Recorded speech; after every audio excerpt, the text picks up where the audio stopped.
कोलकाता इथल्या वैद्यकीय महाविद्यालयात 31 वर्षीय डॉक्टर तरुणीवर झालेला भीषण अत्याचार आणि हत्येचा तपास सीबीआयकडे सुपूर्द करण्यात आला आहे।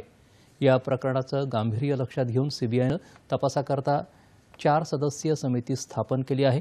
या समितीचे सदस्य आज कोलकात्याला पोहोचले असून या प्रकरणातले सुरुवातीपासूनचे ते आतापर्यंतचे सर्व दस्तावेज ते कोलकाता पोलिसांकडून घेणार आहेत। कोलकाता पोलिसांनी या प्रकरणात अटक केलेल्या संशयिताला सीबीआयनं ताब्यात घेतलं आहे। समितीच्या सदस्यांबरोबर न्यायवैद्यक विभाग आणि वैद्यकीय अधिकारी देखील आहेत। हे सदस्य आजच घटनास्थळाला भेट देतील। या घटनेच्या निषेधार्थ संप पुकारलेल्या फोर्डा या निवासी डॉक्टर संघटनेच्या प्रतिनिधींनी काल केंद्रीय आरोग्यमंत्री जे.पी. नड्डा यांची भेट घेतली आणि त्यानंतर आपला संप मागे घेतला। डॉक्टरांसाठी कामाच्या ठिकाणी सुरक्षित वातावरण सुनिश्चित करण्यासाठी आपण प्रयत्न करू असं आश्वासन नड्डा यांनी दिल्याचं फोर्डाचे अध्यक्ष अविरल माथुर यांनी प्रसारमाध्यमांना सांगितलं।